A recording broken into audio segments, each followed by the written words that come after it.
विश्व आयुष दिवस पर केंद्रीय आयुर्वेदिक रिसर्च इंस्टीट्यूट ने प्रेस कॉन्फ्रेंस का आयोजन किया। केंद्रीय आयुर्वेदिक रिसर्च इंस्टीट्यूट के द्वारा आज विश्व आयुष दिवस पर पंजाबी बाग स्थित केंद्रीय आयुर्वेदिक रिसर्च इंस्टीट्यूट में कॉन्फ्रेंस का आयोजन किया गया, जिसमें अब तक आयुर्वेद रिसर्च इंस्टीट्यूट द्वारा किए गए कामों की जानकारी विस्तार से दी गई। इस मौके पर इंस्टीट्यूट के अधिकारियों द्वारा यह जानकारी दी गई कि संस्थान आने वाले दिनों में किस किस योजनाओं को लागू करेगा। साथ ही उन्होंने कहा कि आयुर्वेद सिर्फ इलाज ही नहीं बल्कि जीवन को जीने का तरीका है, जो हजारों सालों से चला आ रहा है। दरअसल आयुर्वेद के अनुसार हमें मौसम के हिसाब से खान पान और परहेज रखना चाहिए, जिससे जीवन स्वस्थ और बेहतर बनता है। इस प्रोग्राम के तहत भारत सरकार का आयुष मंत्रालय प्रधानमंत्री नरेंद्र मोदी के जन्म दिवस को सेवा पखवाड़े के रूप में भी मना रहा है। साथ ही आयुर्वेद से कैसे लोगों का जीवन जीने का तरीका बदला जा सकता है, इसके बारे में भी आयुष मंत्रालय के आला अधिकारियों ने जानकारी दी। हुआ है उसका एक विशेष कारण है कि हम धन्वंतरी दिवस पर ही जिस दिन धन्वंतरी पूजन होता है उसी दिन हम आयुर्वेदा डे मनाते आए हैं अभी काफ़ी वर्षों से, यानी 8 वर्षों से, क्योंकि 9 वर्षों से, क्योंकि आज ये 10वां आयुर्वेदा दिवस है।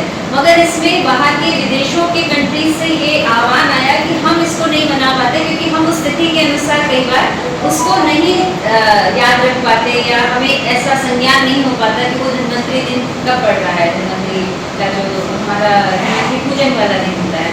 तो इसीलिए इसको लेते हुए ये फिर से डिक्लेयर किया गया कि now the day is fix for 23 सितंबर, और ये भी बहुत ऑस्पिशियस डे होता है, आप सभी को मालूम है। बड़े दिन के उसमें जब हम करते हैं तो और दिन का परिवर्तन होता है जो ग्रहों के चाल का, तो उसमें भी ये दिवस एक उत्तम दिवस के रूप में माना जाता है। तो आज से हम 10th Ayurveda day first time 23 सितंबर को मना रहे हैं। इस सबकी हम अपने संस्थान की ओर से बधाई देते हैं।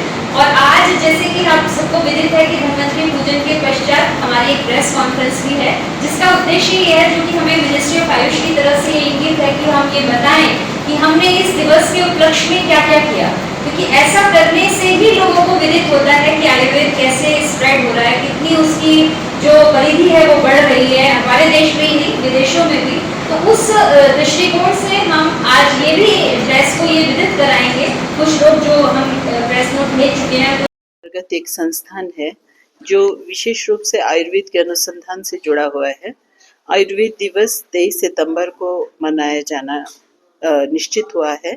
आज इस बार 10वां आयुर्वेद दिवस हमने मनाया, और इसको हम पीछे 10 सितंबर से लेकर इसकी गतिविधियां, इसमें विभिन्न कार्यक्रम करते हुए आ रहे हैं, और इसको हम आगे तक ले जाएंगे।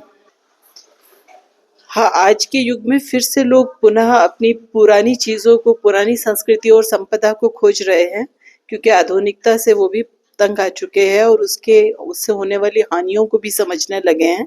तो ऐसी स्थिति में हमारे पास ऐसे रोगी आते हैं जो बड़े बड़े संस्थानों से रेफर होकर आते हैं, और हम उनकी चिकित्सा आयुर्वेदिक पद्धति से करते हैं। आयुर्वेदिक जीवन शैली सभी के लिए लाभप्रद है, चाहे वो रोगी हो चाहे वो स्वस्थ हो।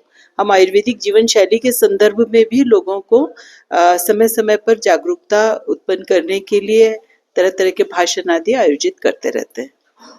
देखा जाए जिस तरह से हमारे देश के प्रधानमंत्री माननीय नरेंद्र मोदी जी भी आयुर्वेद की तरफ झुकाव रखते हैं, और कहीं ना कहीं वो मानते हैं कि आयुर्वेद से ही जीवन शैली में बदलाव लाया जा सकता है, तो क्या ये कहाँ तक सही है? माननीय प्रधानमंत्री जी का आयुर्वेद के उत्थान में बहुत ही महत्वपूर्ण योगदान है। आयुर्वेद मंत्रालय को एक अलग पहचान देना, आयुर्वेद का मंत्रालय बनाना, ये सब आप ही के प्रयासों से, माननीय नरेंद्र मोदी जी के प्रयासों से ही संभव हुआ है। और वे समय समय पर ऐसे कार्यक्रम हमको देते रहते हैं जिससे कि हम उत्साहित भी होते हैं और जन सामान्य से जुड़ते भी हैं। जैसे कि अभी आयुर्वेद दिवस के अंतर्गत उन्होंने स्वस्थ नारी सशक्त परिवार, ये एक हमारा एक कैंपेन था, एक अभियान था, जिसके अंतर्गत हमने तरह तरह से नारियों को, स्त्रियों को वृद्धावस्था से लेकर बालपन, बच्चियों तक को उनको कंसल्टेशन कैंप्स दिए हैं, फ्री चिकित्सा सुविधा मुहैया कराई है, उनकी जांच की, फ्री रक्त जांच की व्यवस्था की है, उनके हड्डियों की जांच की व्यवस्था की है, उनको कोई कैंसर आदि ना हो इसकी जांच की व्यवस्था की है। इसी प्रकार से पोषण माह का उन्होंने भी इसके अंतर्गत, इस बार आयुर्वेद दिवस के अंतर्गत हमने पोषण को भी ग्रहण किया है। बच्चों को कैसे हम पोषित भी रखें कि उनको न्यूट्रिशियस भोजन भी मिले और वे मोटापे के शिकार भी ना हो, जो कि आधुनिकता में बच्चों को हो रहा है। इस तरह के भी हमने अवेयरनेस लेक्चर्स किए हैं, स्कूलों में जाकर तरह तरह के हमने आयोजन किए हैं, कॉम्पिटिशन्स किए हैं, बच्चों से ड्राइंग कंपटीशन कराए हैं, उनको योगाभ्यास आदि कराया है, उनको प्रशिक्षित किया है।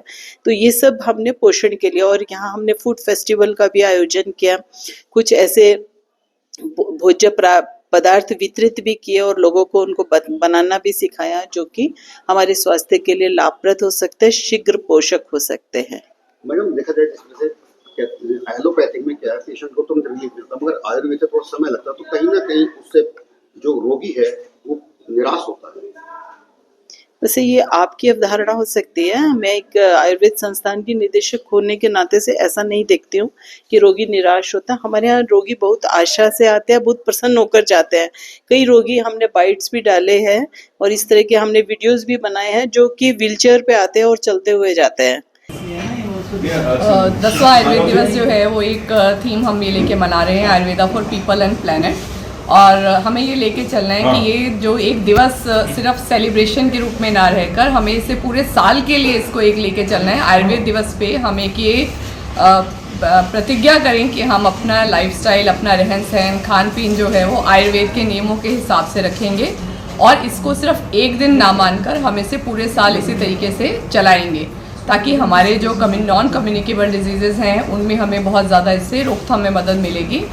और जैसे मानस रोग जो है अभी वो काफ़ी बढ़ रहे हैं, जो मेंटल डिसऑर्डर, स्ट्रेस, डिप्रेशन, छोटे छोटे बच्चों में, अगर आप आज न्यूज़पेपर खोलते हैं तो हर दूसरी न्यूज़ जो होती है किसी न किसी सुसाइड की होती है स्टूडेंट की। तो इन सब में भी जो है आयुर्वेद हमें बहुत से आचार रसायन के नाम से बहुत सी चीज़ें बताता है। अगर हम पालन करते हैं और आगे हम बच्चों को ये बताते भी हैं अपनी नेक्स्ट जनरेशन को कि जो स्ट्रेस है, एंग्जाइटी है, उससे कैसे हमें लड़ना है, तो ये काफ़ी हद तक मददगार होगा। मैम देखा जाए जिस तरह से अभी आपने ही कहा कि जिस तरह बच्चों में डिप्रेशन बढ़ रहा है और कई बहुत सी चीज़ें आगे आती हैं, मगर कहीं ना कहीं विदेशों में, बाहर के देशों में आयुर्वेद को अपनाया जा रहा है, मगर हमारा देश तो अभी बहुत पीछे रह गया है, जबकि पहले जिसकी जो जन्मदाता है भारत ही थे। तो कैसे कहेंगे आप? भारत में भी अब कोविड के बाद जो है आयुर्वेदा का एक तरीके से हम कहेंगे कि रिसर्जेंस हुआ है। उस समय जो आयुर्वेद ने अपना चमत्कार दिखाया, तो अब लोग जो है ज़्यादा से ज़्यादा लोग इसकी तरफ आने लगे हैं। जो पढ़ी लिखी जनरेशन है वो अब जेन जी जिसे हम बोलते हैं, वो भी अब आयुर्वेद की तरफ जो है अग्रसर है। दूसरा ये है कि इसमें बहुत सारी ना नॉन फार्मेकोलॉजिकल चीज़ें हैं आयुर्वेद के अंदर। जैसे एक तो हो गया आप मेडिसिन लेते हैं, एक नॉन फार्मेकोलॉजिकल आप जो जी रहे हैं, आप सुबह कितने बजे उठते हैं और कितने बजे सोते हैं, अगर हम इतना भी अगर आयुर्वेद के अनुरूप अगर करने लग जाते हैं तो बहुत सी चीज़ें हमारी हम उसको ठीक कर पाएंगे। तो ये जो नॉन फार्मेकोलॉजिकल मेजर्स हैं वो आजकल बहुत पॉपुलर भी हो रहे हैं और लोग इसकी तरफ जा भी रहे हैं। अगर कहा जाए, जिस तरह देखा जाए जागरूकता अभियान चलाए जाए, तो उसमें कितना बेनिफिट मिलेगा? हमारे जो हम अवेयरनेस सेशंस करते हैं ये हम आउटरीच एक्टिविटी में भी करते हैं। एक तो इंस्टीट्यूट बेस्ड हो गए, जैसे इंस्टीट्यूट्स में हम करते हैं। इसके अलावा हम दूर पेरिफेरीज में जाके जो हमारे गांव हैं वहाँ तक भी इसको लेके जाते हैं। तो जन जागरूकता जब होगी, अगर आपको कोई चीज़ का पता होगा तभी आप उसका लाभ उठा पाएंगे। तो ये जो जितने आउटरीच होते हैं, इन एक्टिविटीज़ का मेन उद्देश्य यही होता है कि ज़्यादा से ज़्यादा लोगों को सही और गलत की हम समझ दे पाएँ। फॉलो उन्होंने करना है, हमने उनको बता दिया, हमारा काम वहाँ पर एक हद तक 50% अचीव हो जाता है कि उन्हें ये मालूम होता है ये सही है और ये गलत है, मुझे इस तरीके से रहना चाहिए, मुझे ये खाना चाहिए। उतना हमारा जो है अभी हम इसको लेके चलते हैं कि हम वो जन चेतना जो है वो हम जगा सकें। कॉन्फ्रेंस में आए सभी लोगों को तुलसी, गिलोय जैसे जैविक पौधे देकर उन्हें उनकी विशेषताएं भी बताई। साथ ही औषधीय आयुष प्रदर्शनी में आयुर्वेदिक जड़ी बूटियों के पौधों की प्रदर्शनी लगाई गई, जिसमें शमी, अर्जुन वृक्ष, तुलसी, पारिजात, पुत्र जीवक, जपा जैसे कई दुर्लभ किस्में देखने को मिली, जो मानव जीवन में एक अहम महत्व रखती हैं। इस प्रकार की प्रदर्शनी कर लोगों को जड़ी बूटियों के प्रकार और उनके फायदों के बारे में जानकारी दी गई। ब्यूरो रिपोर्ट, राष्ट्र सर्च न्यूज़, दिल्ली, देश की आवाज़। ऐसे ही अपने क्षेत्र व अपने आसपास की खबरों, देश दुनिया की ताज़ा तरीन सभी खबरों को देखने के लिए देखते रहिए राष्ट्र सर्च न्यूज़ चैनल। खबरों की लेटेस्ट अपडेट पाने के लिए हमारे चैनल को लाइक व सब्सक्राइब करना ना भूलें और कमेंट के द्वारा खबर के प्रति अपनी राय जरूर दें।